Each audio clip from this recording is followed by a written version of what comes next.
Well, welcome back, everyone, to Tip of the Spear with your Missoula County Commissioners. I'm Commissioner Dave Strohmeyer. I'm joined here today by my colleagues, Commissioners Juanita Vero and Josh Slotnick, and we are delighted to have with us today Missoula Mayor Jordan Hess. Thanks, Jordan, for joining us. Absolutely. Thanks for having me. Today's episode is going to talk a little bit, well, it's always tough to know exactly where these things go, but we're going to start out by talking about what the year 2022 has looked like for both the city and the county and our relationship with one another. And this year is a big one for you, Jordan. You moved over from being on the city council to being mayor of the city of Missoula, from the legislative branch to the executive branch. Could you just kick things off here by talking to us a little bit about how that transition was for you? Yeah, it's been a crazy whirlwind, but I think the one thing that has made it a really smooth, good transition is just how many city staff there are that care so deeply about the organization.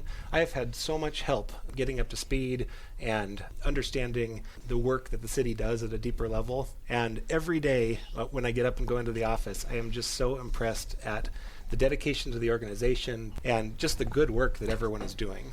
It's been a transition for sure, but I'm honored, and it's just fun. It's just exciting to go into work and get to work on all of the things that make our community a good place to be.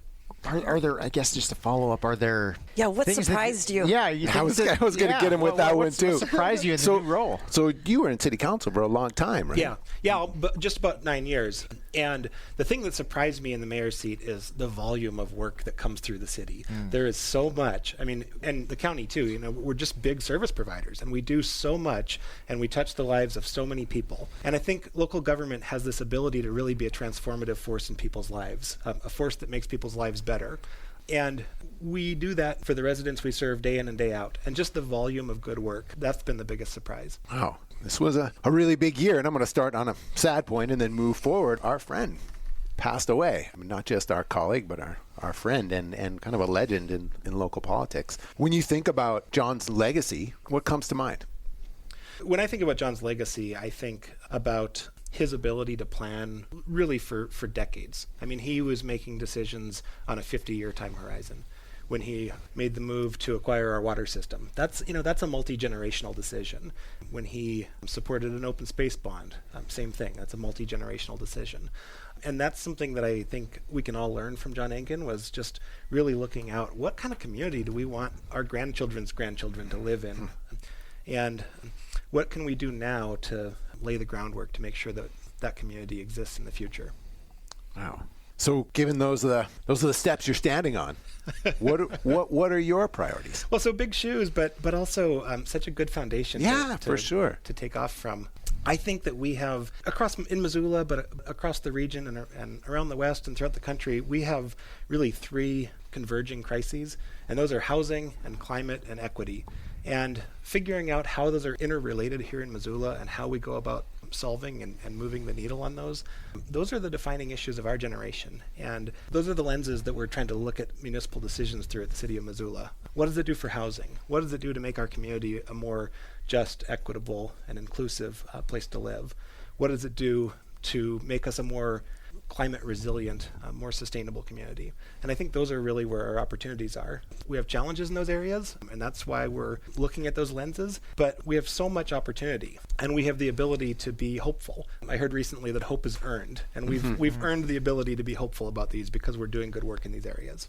This feels a bit like a shift in local government, and I can say we are in on those same three things as well, and that for such a long time, most of what local government did was keep the wheels on the bus. In this case, we get the roads plowed today, rather than attempting to address these huge, intractable national, if not international, problems. How does it feel saying you're going to dedicate yourself to something that is so much larger than just our place? Well, I think it goes back to what I said at the outset, that we have dedicated staff, we have dedicated community, we have a community that cares about itself, we care about one another, and we have over and over and over again, as Missoulians, made a collective commitment to one another.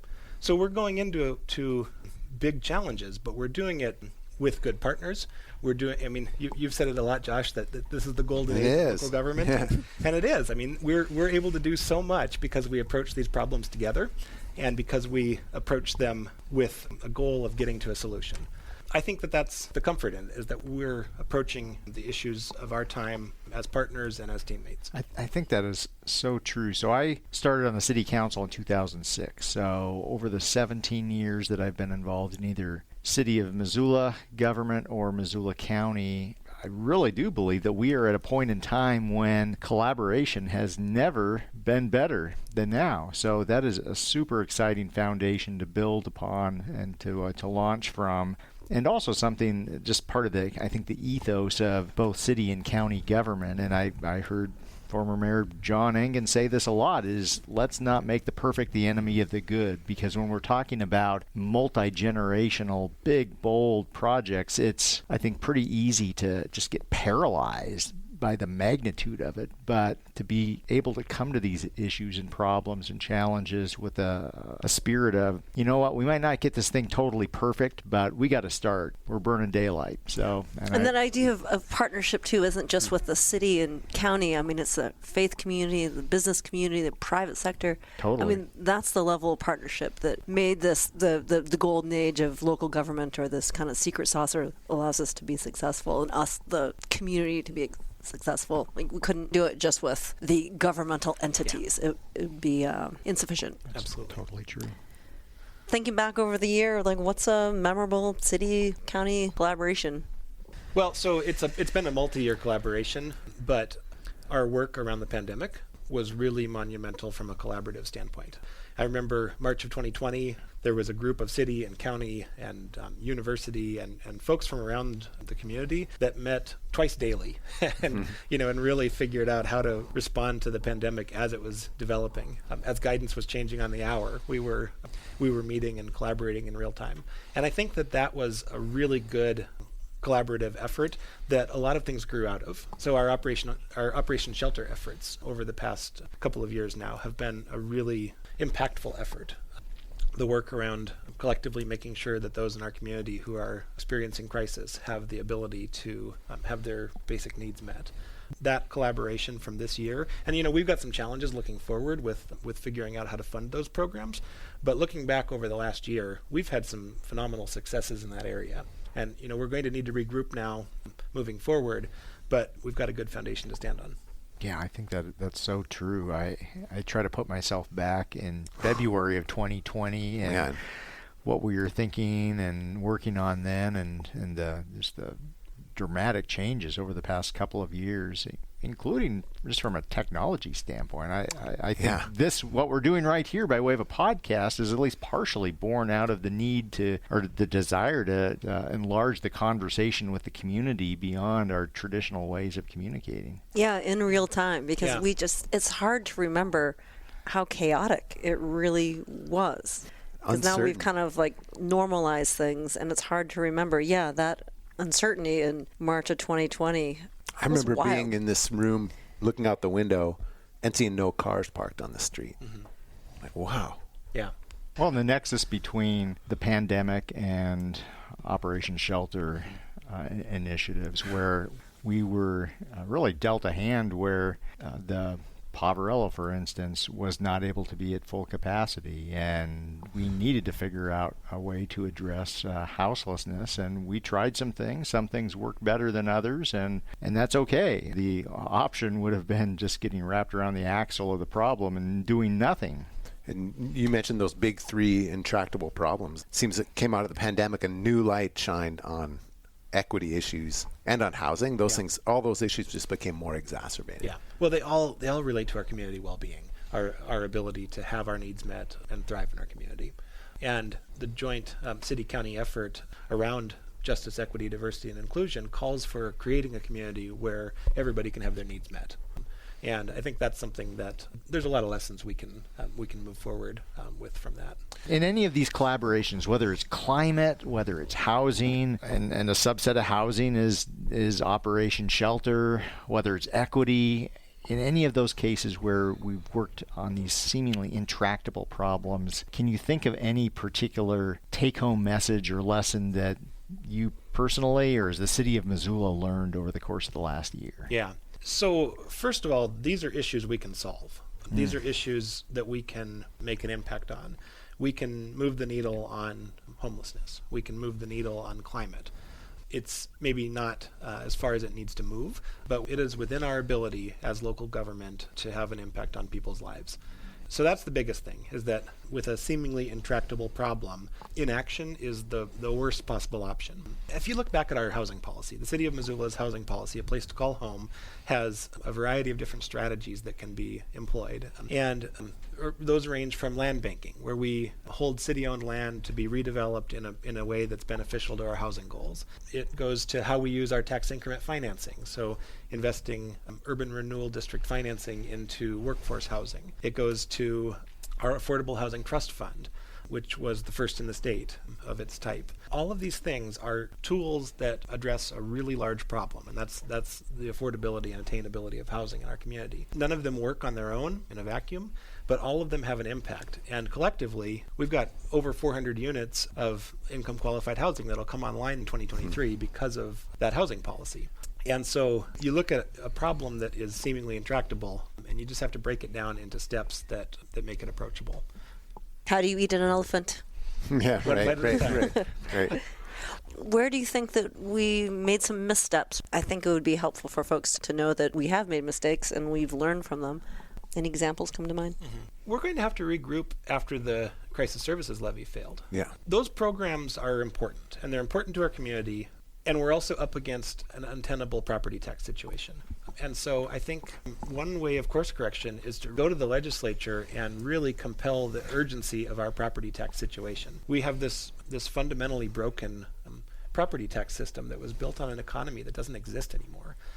And so I think pivoting from that loss on the Crisis Services Levy and looking at some of the root issues, it's not that the services aren't important, it's that the way that we fund these services is broken, and we've got to figure out how to move forward and how to regroup. Amen to that, man.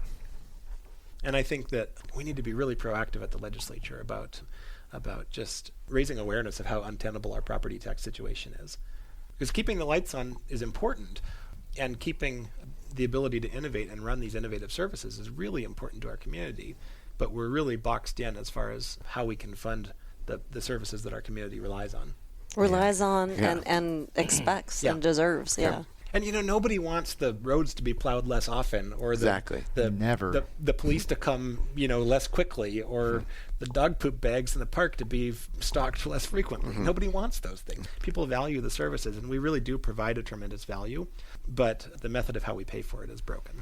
So is there an area of focus that you'll be hitting on next year that we haven't mentioned yet? Well, so in 2023, I'm really excited about acquiring the federal building.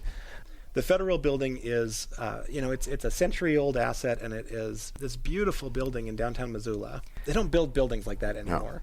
No. We are receiving that building at no cost from the federal government, and we are meeting our long-term needs as local government in a way that is cheaper than any of the alternatives. So we're preserving this beautiful piece of history. We're moving into this building that has all of this integrity and grandeur, and we're doing so in a way that saves the taxpayers money over the life of the project. And that is so cool. That is what local government should be doing. Lots of wins there. Yeah, I'm looking forward to that too. We're psyched to be your partners in that. Something else that comes to mind is something that for many folks is probably flying under the radar, and that is the huge changes happening out in the area, the Swatupgain neighborhood, the Build Grain area. And Josh and I took a tour here a month or so back, and the infrastructure that's going in out there, the housing that's being developed is truly going to be transformative. And you were a big part of this from the very beginning. I remember you traveled back to Washington. We were in D.C. together. Just to see the amount of construction happening right now is mind-boggling. Well, and I think that goes back to the partnering around the community. I mean, I think there were 20-some people in that delegation to D.C., and almost all of them were private sector people, and they were talking about the benefits on the cost of homes, or the benefits in our ability to develop in an orderly manner. And we had all of these private sector partners who were in D.C. talking about the transformative value of this federal infrastructure investment. And now to see it on the ground is great. It is amazing. That Mary Jane Boulevard's open now, and it's this pressure relief valve already that relieves pressure off of Mullen and Broadway and Reserve. That project, when it wraps up in 2023, I think will be a really great asset. I can't emphasize enough how important that trip was. It was big. It was September 2019. I mean, I was a brand new commissioner. It was the first time I met you, Jordan, and Me too. Well, Brand first time I new. met all of you. Yeah. It really set the foundation for us to work together. And I mean, I've said this before, but it set us up to be successful in dealing with a pandemic that hit us 6 months later. Yeah. Really, Like, really true. Totally agree. Just really grateful for that trip. And then, yes, of course, to see it actually playing out on the ground, it's pretty amazing. One of our favorite questions here for ask all our guests as we close out. Could you share with us some kind of nugget of wisdom, something interesting you've come across? Could be in a book, podcast, movie, whatever, piece of culture. My background is as a geographer, and my career before falling into this line of work was in transportation. And I just recently reread an urban planning classic, the Jane Jacobs Death and Life of American City. Yeah. Oh my God, it's What year? What year was this? I want to say 64. early 60s. Early I mean, 60s. I'm sure you're right. I mean, her language around what urban cores could be has absolutely come true. Yeah. Unfortunately, the equity side is not what she would have wished. But her vision, if you go to major urban areas, it's come true even in minor urban areas like Missoula. Yeah. It is the hubbub of sidewalk community and diversity of businesses and people living and working and playing and shopping all in the same spot. Yeah. It all happened. It just didn't happen as fairly as she would have liked. Yeah, we're embarking on a zoning code rewrite at the city of Missoula, and I mean we can return to these forms of development that made our communities great. If the University District, one of our most beloved neighborhoods, if that burned down today, we couldn't rebuild it as is. No, but what else inspired you It's a great book. It's about a her great work, though? book. What the nugget of wisdom that you glean from Jane's work? I think that when we develop a community with people in mind, we get And make it different human outcomes. scale. Yep. That's it. Yep. Yeah. So we have a community that cares about itself, and that is how you build a community. You make investments in the people and in the social infrastructure of a community. That's how you build a resilient future, and that's what we need in uncertain times. We need to build resiliency in our community. Absolutely. Well said. Yeah. Thanks so much for coming by today, Jordan. It's a pleasure to hang out with you. Thanks for having me. Good to Yeah. see you all. Thanks so much, Jordan. Thanks you. for listening, folks. As we close out 2022, we'd like to thank you for listening to Tip of the Spear. We're looking forward to recording more episodes in 2023. In this episode, we talked about friends who had passed away this year, and we recently heard from a constituent that their pet, Jeremiah, who had run for pet commissioner this summer, also passed. We're thinking of you, Oliver, and sending warm wishes this holiday season. The holidays can be tough, but we're thinking of all our listeners who may be struggling with the loss of a loved one. Thank you, and we'll see you in 2023. Thanks for listening to the Tip of the Spear podcast. If you enjoy these conversations, it would mean a lot if you would rate and review the show on whichever podcast app you like.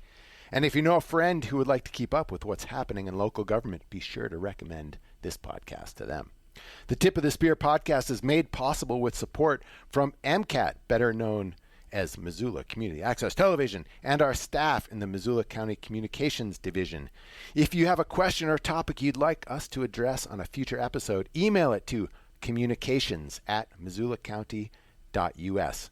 And to find other ways to stay up to date with what's happening at Missoula County, go to missoula.co/county updates. And thanks for listening.